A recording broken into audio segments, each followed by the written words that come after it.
It was a sunny morning in Hyde Park in London. On this morning, the Household Cavalry were taking part in a changing of the guard ceremony, which saw them marching with their horses from their barracks in Knightsbridge to a Horse Guards parade. As they passed by a number of parked cars in the park, one car was slightly different. In the trunk of the car was an 11-kilogram bomb, which was detonated as the men on horseback passed by, causing a scene of utter devastation. Both soldiers and horses were killed, but the day's violence didn't end there. Just 2 hours later, in Regent's Park, which was nearby, 30 military bandsmen of the Royal Green Jackets were getting ready to perform on a bandstand. They had no idea that they were performing above a bomb which was hidden underneath the bandstand. When the bomb eventually exploded, it turned the entire bandstand into deadly shrapnel, which caused utter devastation to the men performing. In this episode, we will look into the two bombings which occurred on this fateful day in Hyde Park and Regents Park, which would be considered one of the most devastating attacks carried out on mainland Britain in the history of the Troubles.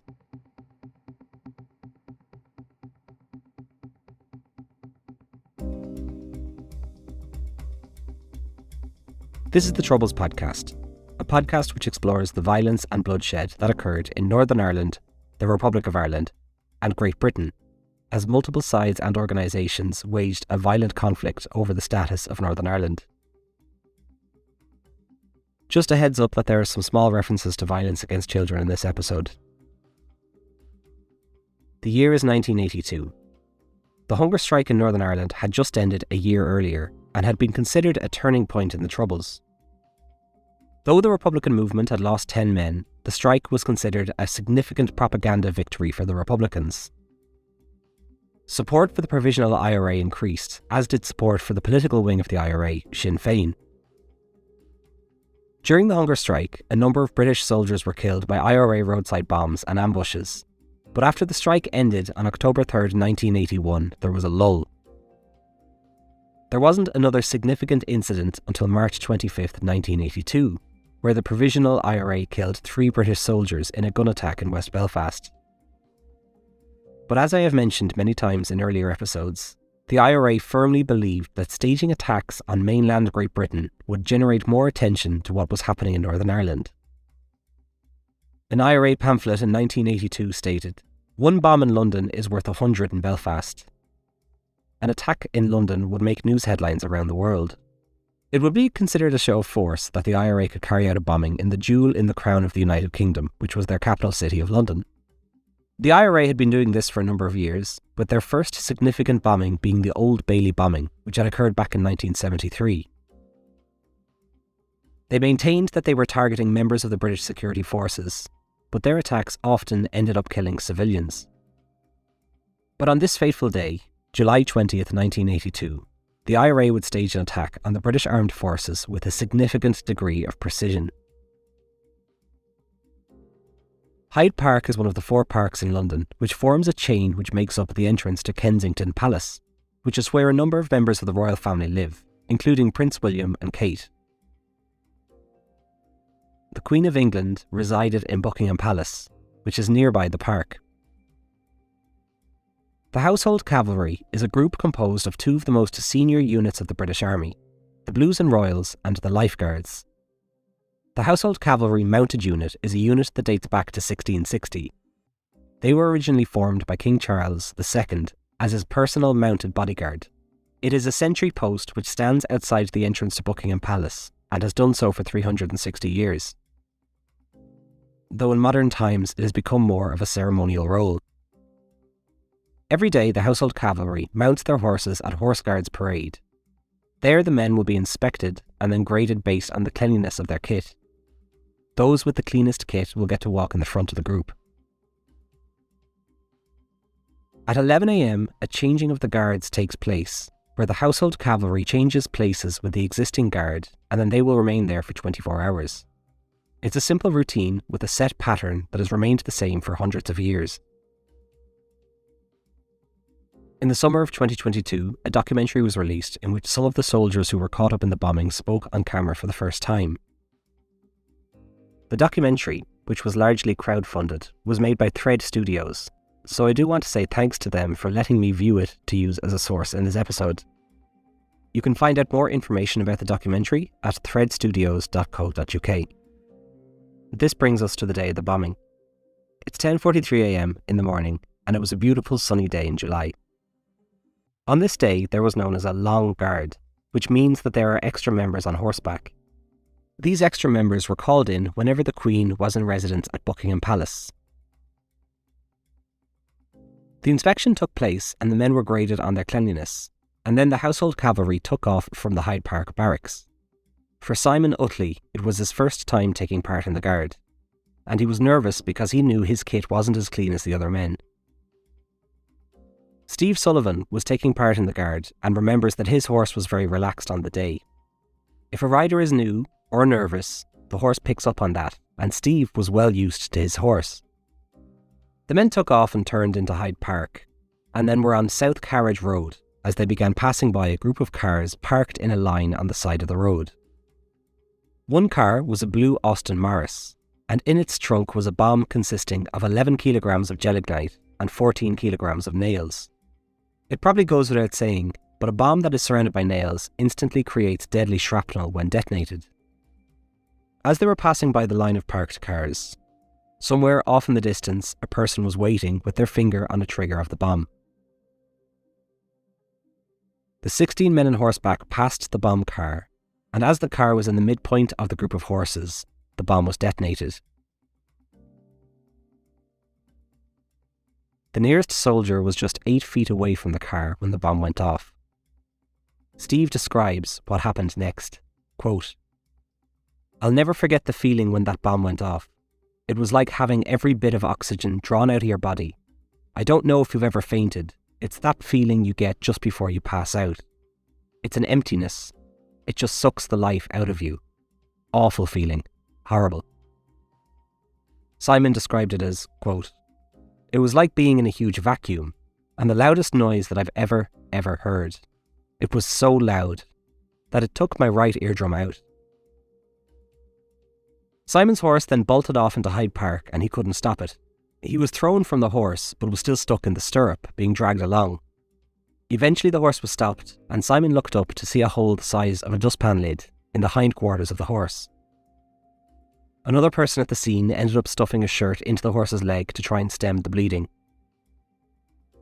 Steve went on to describe the large amount of blood at the scene, saying, quote, "You could see it running across the road like a river." In the wake of the bombing, 3 soldiers were killed immediately, with a 4th who would later die of his wounds. 7 horses were either killed or so severely wounded that they had to be shot shortly after the attack. The force of the blast was so severe that windows of buildings up to 50 metres away were blown out, and many soldiers had nails pass straight through their bodies. Many civilians who had gathered to watch the horses were also struck with nails. The 4 men who died in the attack were Roy John Bright, Dennis Richard Anthony Daly, Simon Andrew Tipper, and Jeffrey Vernon Young. But this was only the first attack of the day. There was more to come. Regent's Park is a bit further away from the palaces, but is also classed as a Royal Park of London. The Royal Green Jackets were an infantry regiment of the British Army, and a number of their members were military bandsmen and would take part in many performances throughout the year. On this fateful day, 30 military bandsmen were in Regent's Park on a bandstand, performing music from the popular musical Oliver to a crowd of 120 people. It's 12:55, 2 hours after the initial bombing, and members of the Royal Green Jackets were in the middle of the first concert of their summer tour when a bomb detonated underneath them. This attack was slightly different to what had just happened at Hyde Park. It was not a remote detonated bomb and didn't have a person nearby with their finger on the trigger. This bomb was planted under the bandstand and then would have been set to detonate on the advertised date and time that the concert was set to begin, which had been advertised weeks in advance, as there were posters throughout London saying the time that the performance was at. This type of bomb that would have been planted days or weeks in advance with a very long timer would be the same that would go on to nearly kill British Prime Minister Margaret Thatcher just 2 years later. 6 men were killed immediately, with the 7th succumbing to his wounds shortly after the attack. The scene was quite graphic. One man was sliced in two, and another was thrown onto an iron fence some 30 to 50 metres away from the bandstand. Such was the force of the blast. This bomb didn't contain any nails, leading to speculation that the IRA made an attempt to avoid civilian casualties, since there would be a crowd watching the performance, which would be composed of civilians. At least 8 civilians were also wounded in this attack, as the detonation turned the iron bandstand into deadly shrapnel. 7 men were killed in this attack, who were Graham Barker, Robert Livingston, John McKnight, John Heritage, George Measure, Keith Powell, and Lawrence Smith. Gilbert Kelland, Assistant Commissioner for Crime at Scotland Yard, said of the bombing, quote, "Hyde Park is a place where people come from all over the world. The assassins had no regard for whoever might be caught and murdered by high explosives. On this one day, 51 people were injured, and 11 would eventually die as a result of both attacks." The Provisional IRA were quick to claim responsibility for these attacks and released a statement saying, quote, "Now it is our turn to properly invoke Article 51 of the UN Statute and properly call out Thatcher's fine phrases on the right to self-determination of a people. The Irish people have sovereign and national rights which no task or occupational force can put down." This was a tongue-in-cheek statement based on Thatcher's speech to mark the outbreak of the Falklands War, which had just broken out earlier this year, which was a conflict between Argentina and Britain. As Thatcher addressed the House of Parliament, she said, "We are here for the first time for many years. British sovereign territory has been invaded by a foreign power." In the wake of these attacks, Thatcher released a statement saying, quote, "These callous and cowardly crimes have been committed by evil, brutal men who know nothing of democracy. We shall not rest until they are brought to justice." Irish Taoiseach Charles Haughey was also quick to condemn the attacks, saying, quote, "Those responsible for these inhumane crimes do irreparable damage to the good name of Ireland and the cause of Irish unity." The attacks happened as a number of health service workers were picketing outside the 3 hospitals that the wounded were brought to. They immediately suspended their picket to attend to the wounded, many of whom lost limbs. Amazingly, some of the soldiers injured in the car bomb at Hyde Park were back on active duty within 3 days of the attack, and many of the horses injured lived to an older age, including Sefton the horse, who I will get to shortly. Steve, who was caught up in the explosion, was back on night guard duty within 2 days of the bombing. One individual, General Barney White Spunner, was troop leader of the day, but had swapped out his shift with another at the last minute. The man who took his position, Lieutenant Anthony Daly, was killed in the attack. Spunner said of the attack, quote, "We must take every advantage of the opportunities their lives and sacrifice have given us. For me, that is the true inspiration." Sefton is one of the horses who was injured in the car bomb attack in Hyde Park. He was born in the Irish county of Waterford in 1963 and was then purchased by the British Army in 1967. His original name was Honour's Choice, but he was renamed to Sefton after a former officer. In the stud, he had the nickname Sharky because he was so fond of biting. Sefton had a mixed reputation, and it took longer than usual for him to be broken in by his trainers, but when he was in Germany, he became quite a popular horse for his speed, and he was also an excellent show-jumping horse. By the time we reached 1982, Sefton had been retired from show jumping and was taking part in the changing of the guard ceremony in Hyde Park when he was caught up in the bombing. He was very seriously injured, including a severed jugular vein, a wounded eye and 34 wounds all over his body. Sefton's rider, Trooper Michael Peterson, said that the horse responded so well when the bomb detonated that there was very little risk of him getting thrown off his horse. He dismounted after the bombing, but was too shocked to attend to Sefton. Sefton was one of the worst injured horses in the attack, and they would need to operate on him immediately in order to save his life. One man described seeing a large amount of blood pouring from Sefton in the wake of the bomb, and he had someone take off their shirt and stuff it in the hole to try and stop the bleeding. Vets spent 90 minutes giving emergency operations to Sefton at the scene before he then underwent 8 hours of surgery, which was a record at the time. He was given a 50-50 chance of survival and had to have surgery again 3 weeks later to remove pieces of metal shrapnel from his bones. Sefton went on to make a somewhat full recovery, and the horse captured the hearts of people around the world. He received massive quantities of cards and mints and donations exceeding over £620,000. These funds received were used to build a new surgical wing of the Royal Veterinary College, which was named after Sefton. He returned back to active service and passed by the bombing location many times.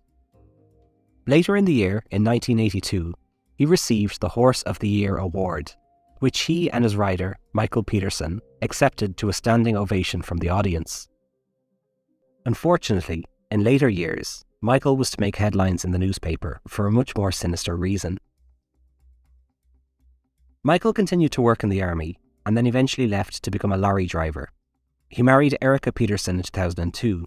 The two were married for 10 years, having 2 children together. The marriage collapsed on August 25, 2012, after Michael was alleged to have assaulted Erica after an argument at a military reunion. She claimed to have suffered a broken arm and shoulder. Michael claimed that she fell. Erica went to a doctor who advised her to go to the police. Michael then moved out of the family home and was served with an order to stop him from visiting. He was arrested but not charged. 1 month later, on September 25th, Michael was allowed to bring his children, 7-year-old Ben and 6-year-old Freya, to visit Michael's father. The visit went well and everything seemed normal, and there was no suspicious behaviour from Michael. But during the drive home, Michael parked on a remote path and stabbed his 2 children to death, before stabbing himself in the heart. An inquest into the murder-suicide ruled that the children were unlawfully killed before Michael then took his own life. It went on to report, quote, "What happened that afternoon is beyond comprehension. It must have been horrifying for the children to suddenly realise what their father intended and to be attacked in the way they were. There can be no justification for taking the lives of 2 innocent children in these circumstances." Shortly before the killing, Michael is reported to have told his doctor that he was suffering from PTSD as a result of his years in the army. Others have said that he was desperate and struggling to make ends meet as a lorry driver. His wife Erica described their 10-year marriage as not good at all, with, quote, "constant shouting, accusing me of things." I do want to interject here and say that this is an absolutely devastating thing to happen to 2 innocent children, and we will never truly know if the bombing in Hyde Park caused such extreme PTSD to lead Michael to do what he did. It's just a part of this story that I feel needs to be told. Now, let's return to the Hyde Park bombing. The investigation into these bombings was long and complicated, and after 15 months the trail had gone cold, but there was about to be a stroke of luck. Another source that I'll be using for this episode is the 1997 Channel 4 documentary Trial and Error, which is a TV show which analysed high-profile crimes in the UK and those who were convicted of them. The documentary explains that the stroke of luck in the Hyde Park bombing investigation occurred 30 miles west of London, where an estate worker stumbled across a treasure trove of evidence. Buried under some leaves in the woodlands was a dustbin lid.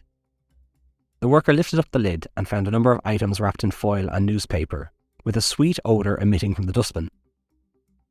Plastic explosives emit a slightly sweet odour. The worker had stumbled across an IRA weapons dump, which was hidden in the English countryside. This was the way in which the IRA stored weapons and explosives in mainland UK. In this way, they could easily access guns and explosives without storing them on their person or in the place that they were staying. Then, 3 months later, Special Branch tracked an active IRA service unit to another remote part of the English countryside.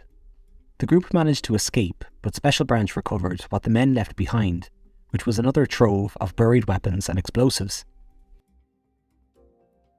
Both weapon dumps were thoroughly examined.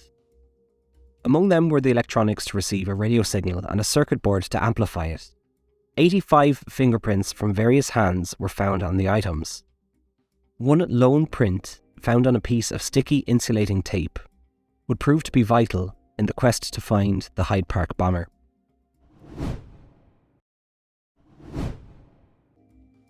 It would take 2 more years, but eventually this lone fingerprint was matched to a man by the name of Danny McNamee. Danny McNamee was born in the town of Crossmaglen, which has traditionally been a Republican stronghold. He was one of 7 children. His mother died of pleurisy when he was a child, and the shadow of the Troubles was to follow him and his family throughout his life. His father was badly injured after a bomb exploded in a pub he was drinking in, and then died a few months later. 2 of Danny's cousins had also been murdered by the IRA, who accused them of being informers. The family had a reputation of being hard-working and quiet, but not having paramilitary connections. McNamee was first brought to the attention of the Irish police after he and his boss were arrested in the Irish town of Dundalk while purchasing circuit boards. The Irish Gardaí believed that the circuit boards would be used to create bombs. McNamee had worked at an electronics factory in the Republic of Ireland, and the owner of the factory had strong Republican connections. The fact that he worked in an electronics factory would definitely have set off alarm bells for the British police, who were looking for someone who knew how to wire circuit boards which would detonate bombs. Danny's defence was that these boards were used as an anti-theft device in a poker machine that you would see in fun fairs and pubs. To prove his innocence, a machine was brought into the court to show how the devices he was caught purchasing worked. After this display, Danny was released. This was probably how Danny's fingerprints entered into the Irish police system, who then probably passed his fingerprints over to their British counterparts years later. On August 16, 1986, it was 4 years after the Hyde Park bombing, and just 2 days after Danny McNamee's fingerprints had been identified. British soldiers descended upon Crossmaglen and arrested McNamee. It wasn't unusual for men to get arrested and questioned in Republican Crossmaglen, but Danny's sister grew concerned when she realised that he was being held in Paddington Green Police Station in London, which was significantly more serious than being arrested and held locally in Northern Ireland. So at this stage, Danny's in prison, and the only thing linking him to the bombing is one fingerprint from one of the weapons dumps. With this alone, a conviction would be difficult. It was at this point a second fingerprint was found on the other weapons dump, which matched McNamee's. Then there was the final nail in the coffin. Shortly before McNamee's arrest, a bomb was discovered in a bag in London, which was reported to the police, who carried out a controlled explosion. Officers then sifted through the remains of the bomb and found a number of items, in particular some batteries. Danny's fingerprint was also found on one of these batteries. So now Danny is connected to 2 IRA weapons dumps and 1 bomb in London. But how does he end up connected to the Hyde Park bombing? 2 fragments from a circuit board were recovered from the debris in the Hyde Park bombing, which were then compared to an intact circuit board found in the weapons dump. They looked like they were made by the same person. Initially, McNamee was to be charged with conspiring to commit acts of violence, but just 10 days before his trial was to take place, this charge was changed and backdated to include the Hyde Park bombing. McNamee's trial took place at a time when there was a significant amount of bombings in London by the IRA. So there was an incredibly heavy security presence as well as pressure to secure a conviction. The court was constantly checked for explosives, and every person was thoroughly screened before entering the courtroom. The Channel 4 documentary posits that his trial was somewhat of a witch hunt, and this next section is heavily based on the findings of the documentary. In the courtroom, Danny was presented as a scientific mastermind behind the mainland UK bombing campaign, with the press claiming that the IRA put him through university to become a specialist bomb maker. His bomb making was then linked to 90 killings which had occurred in the UK. The prosecution team then accused the experts called by Danny's defence as being paid for by the IRA, and then when the judge was summing up the trial, the judge appeared to skate over key details from the defence and instead introduce conjecture and speculation of his own, which had not been put forward by the prosecution. Aside from the judge who was taking part in the trial, there was another judge present in the courtroom. American judge Andrew Summers was present in the courtroom at the request of Danny McNamee's family, to act as an impartial observer regarding the goings-on in the courtroom. He was of the opinion that the judge obfuscated the trial and that the trial was built on a house of cards, pushed up to convict McNamee, with very little substance. McNamee continued to deny being a bomber. He said that he routinely used insulating tape in his workplace, and someone could have used the tape with his fingerprints on it to make the bombs. He claimed that he didn't know that his employer had IRA connections. A fingerprint expert brought in by the documentary claims that the quality of the fingerprints found on the tape has little to no value, and that it is nearly impossible to link anyone to the prints. He was amazed that the fingerprint was enough to successfully identify McNamee. McNamee was found guilty, convicted, and sentenced to 25 years in prison, but many were still unconvinced to the extent of his involvement, with the entire trial resting on the case of these fingerprints, which experts believed were too low quality to be used in court. Acclaimed author Tim Pat Coogan explains that this was a complicated case. At this time, the IRA had never acknowledged McNamee in any way, which was quite unusual. They were usually quick to honour any member who had taken part in an attack or who was serving time in prison after taking part in paramilitary activity.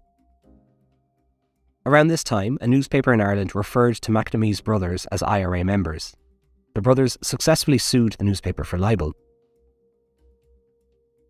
In later years, in 1999, McNamee did read the IRA Rolls of Honour at a memorial for Brendan Burns and Brendan Moley, two IRA members who were killed while loading a bomb into a van, and McNamee also sat in on court proceedings during the trial of some of the members of the South Armagh Sniper Brigade. As well as that, the prosecution's chief electronics expert was a man by the name of Alan Faraday. The documentary brought his qualifications into question, saying that he only had a higher national certificate, which was unusual for someone with such a position of importance in a high-profile case such as this. Irish professor Mike Scott, who specialised in electronics back when the documentary was made nearly 20 years ago, said that this was unusual, and that the prosecution would have been able to find plenty of better educated experts. He also found it a bit of a stretch that the prosecution's claim that the circuit boards found at Hyde Park and the subsequent weapons dumps were specifically made to be designed and constructed to be used as a bomb, and calls the theory nonsense. Upon being convicted, McNamee was sent to prison. In September 1994, he took part in an escape attempt with a number of other prisoners. He was recaptured just 2 hours later and returned to prison.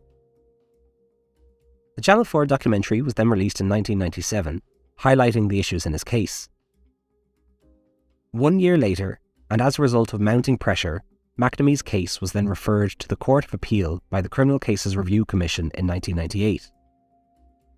And on December 17, 1998, McNamee's conviction was overturned and he was released after serving 11 years. Despite being released, the appeal judges stated, quote, "The Crown makes a strong case that the applicant was found guilty of a conspiracy to cause explosions." So if McNamee wasn't the bomb maker, then who was? That brings us to Desi Ellis.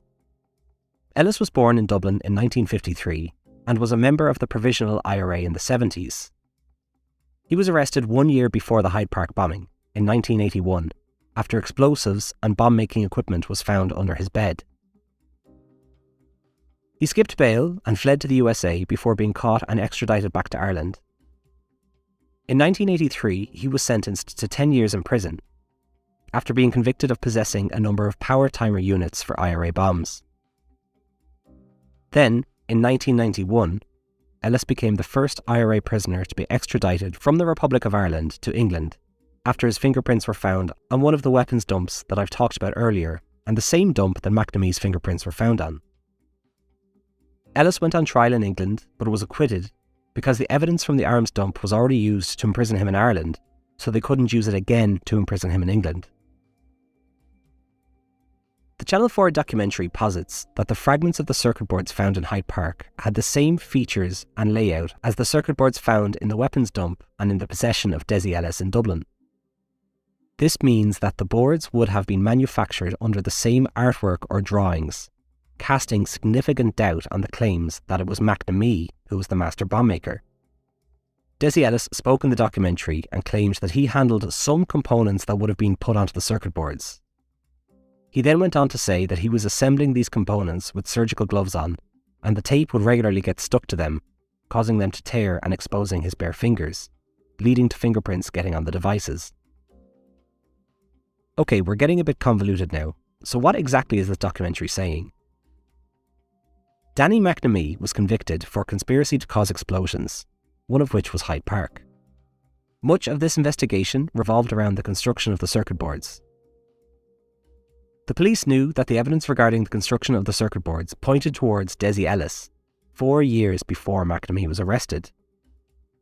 But McNamee's defence team were never told of Ellis's involvement in the bomb making during the trial and subsequent appeal. In the eyes of the law, full and adequate disclosure was not made. This could have affected the outcome of the case and subsequent appeal. In overturning McNamee's sentence, Lord Justice Swinton Thomas said, quote, "It is not possible for us to say that the jury would necessarily have arrived at the same conclusion if they had knowledge of fresh evidence. It took us a while to get there, but that brings us to the end of the Hyde Park and Regents Park bombing. Though there are some other people not mentioned. There is the Catholic priest, John Ryan, who claimed that he was involved in the attacks on Hyde Park and Brighton. He gave an interview for the television programme Spotlight in 2019, and the police had been investigating his claims. In the same year, convicted IRA member John Downey was also found to have participated in the attacks in a civil action taken by families of the victims. Like I've mentioned before, civil cases require a lower burden of proof than criminal cases. As of writing, there are probably many aspects of the case that will remain unsolved. The families of those killed in 1982 still honour their loved ones, and in 2022 a memorial service was held to mark 40 years since the bombing. There are also memorials both in Hyde Park and in Regent's Park for those who lost their lives. Every day, the Household Cavalry passes by the bombing location in Hyde Park and have an eyes left salute with swords drawn to honour those killed.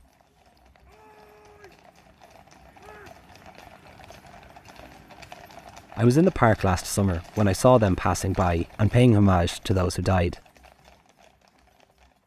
In popular culture, the 1983 Pink Floyd song The Gunner's Dream also pays tribute to the bandsmen killed, with a slightly inaccurate reference to the day's bombing, where a dying RAF gunner dreams of a world where, quote, "maniacs don't blow holes in bandsmen by remote control." The inaccuracy here is that the bandsmen were killed by a timer bomb, the men on horseback were killed by a remote detonated bomb. In the eyes of the IRA, those killed constituted legitimate military targets, as were any attacks on those who went into military service in the UK. Others would disagree, saying that attacks on those who were on ceremonial duty were completely unjustifiable. Steve, who was one of the members of the Household Cavalry caught up in the bombing, went on to work with the British prison system and was eventually diagnosed with delayed post-traumatic stress disorder in 2012, leading him to be medically retired from his job in 2015. When remembering the day's bombing, Steve says, quote, "It still hurts. There's not been one day of my life since that day that I haven't remembered something that went on. It's always been a part of my life ever since then." Amidst the chaos of the day, Jim Wordsworth remembers a brief moment of tranquility that occurred later in the evening with the horses who were caught up in the attack. The horses back in the barracks were agitated and restless and needed to be exercised. Jim describes what they then did. Quote, "So all the troop in their overalls put a blanket on the horses and a basic bridle, and we took them out. And it was a beautiful, beautiful moonlit night. Lovely moon shadows and the gentle crunching of these big black beasts going round and round after the carnage and tragedy of that day was something very beautiful." That's it from me. Thanks, and see you next time.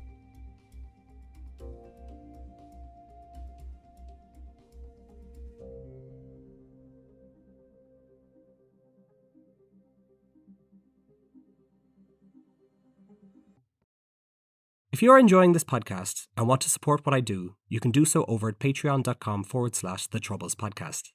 Patreons get early, ad-free episodes, and as well as that, I also release a companion video after each episode, talking about the episode itself, as well as any recent news related to Northern Ireland.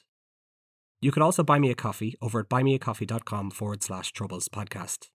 If you would like to support the podcast in other ways, you can also leave a review or simply tell your friends. It all